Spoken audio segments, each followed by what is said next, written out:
নমস্কাৰ, মই বৃহস্পতি আপোনালোক সকলোকে স্বাগতম জনাইছোঁ।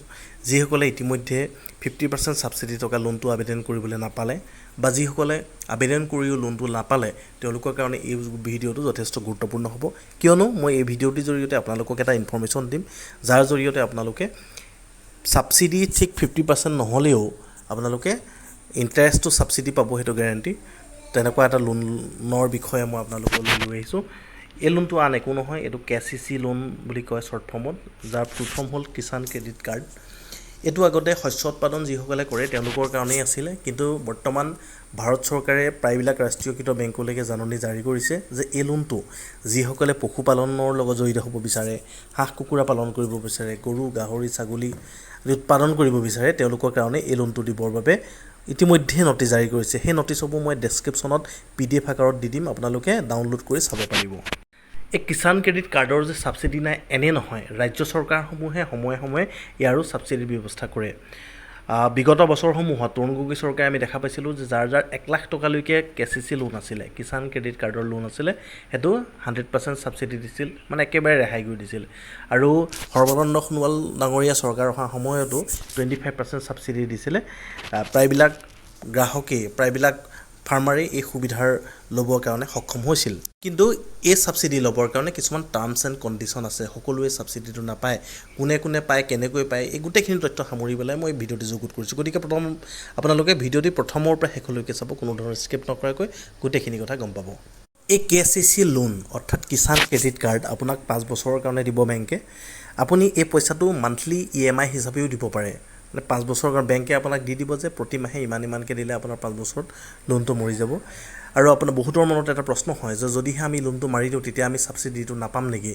তেনেকুৱা একো নহয়। আপুনি লোনটো মাৰিলেও যিমান পৰিমাণৰ লৈছে, যেতিয়া ছাবচিডি অফাৰ থাকিব এক্সট্ৰাকৈ আপোনাক পইচাটো আপোনাৰ একাউণ্টত ভৰাই দিয়া হ'ব। আৰু যদিহে আপোনালোকে মাহে মাহে দিবলৈ সক্ষম নহয়, ধৰি লওক আপুনি গাহৰি ফাৰ্ম কৰিব বিচাৰিছে, গাহৰিটো এনেকুৱা নহয় আপুনি প্ৰতি মাহে আপুনি উৎপাদন হ'ব, প্ৰতি মাহে আপুনি উপাৰ্জন কৰিব পাৰিব। ছাগলী ফাৰ্ম কৰিছে, প্ৰতি মাহেতো আপুনি ইনকাম কৰিব নোৱাৰে, যিহেতু 6 মাহ বা এবছৰৰ পাছতহে আপুনি ইয়াৰ যিটো পইচা ইনভেষ্ট কৰে তাৰ আপুনি ফল পাব।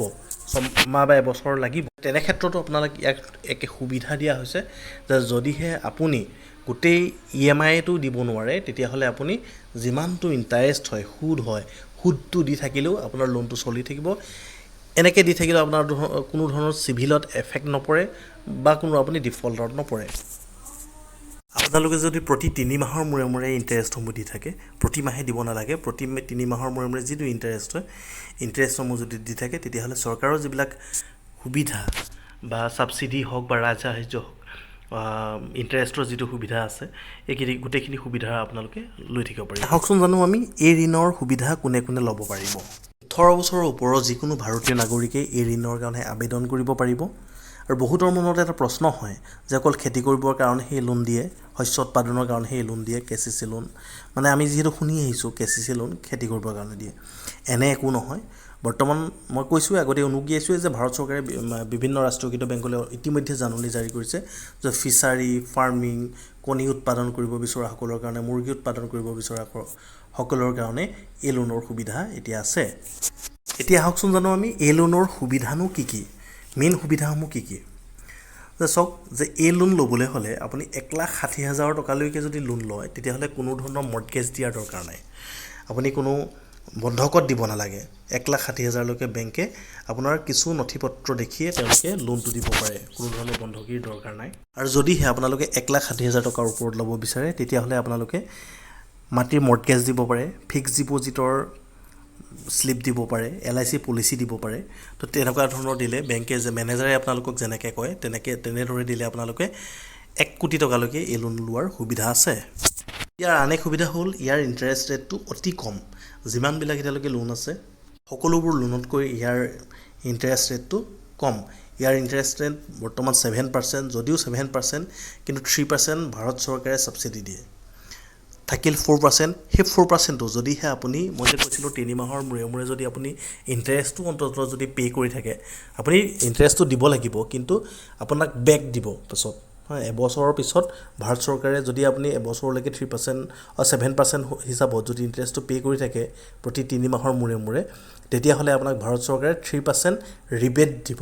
তাৰমানে ওলোটাকে আপোনাক একাউণ্টত ভৰাই দিব, আপুনি যিটো উইড্ৰ কৰি ল'ব পাৰিব। তাৰ লগতে বাকী থাকিল 4%, সেই 4%টো আপোনাক অসম চৰকাৰে ইণ্টাৰেষ্টটো ৰিবেট দিয়াৰ ব্যৱস্থা আছে।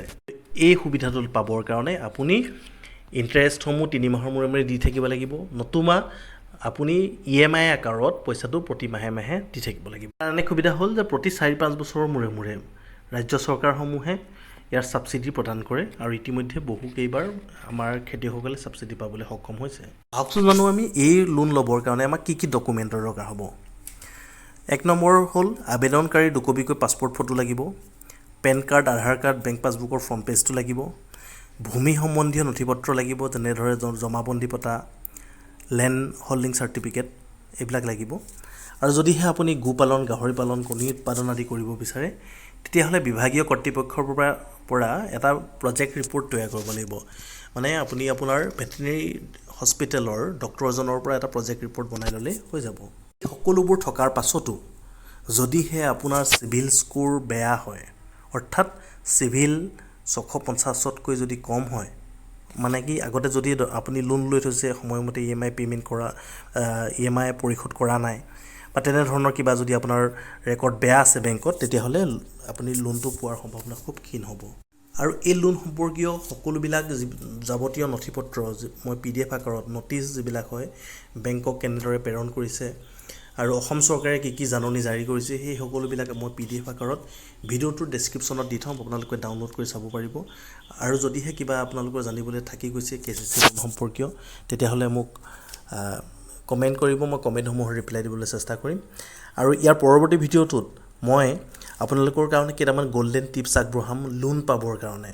বহুতে এটা প্ৰশ্ন কৰে যে আপুনিতো লোনৰ বিষয়ে ভিডিঅ' বনাইছে, কিন্তু বেংকত গ'লে আমাক লোন নিদিয়ে, লোন কেনেকৈ পাব, আপোনালোকে কেইটামান গল্ডেন টিপছ মই আগবঢ়াম।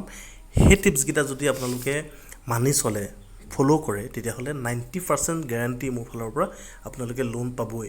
কিন্তু আপোনালোকৰ চিভিলটো 650ৰ ওপৰত হ'ব লাগিব। গতিকে আজিলৈ ভিডিঅ'টি মই ইমানতে সামৰণি মাৰিছোঁ। ধন্যবাদ।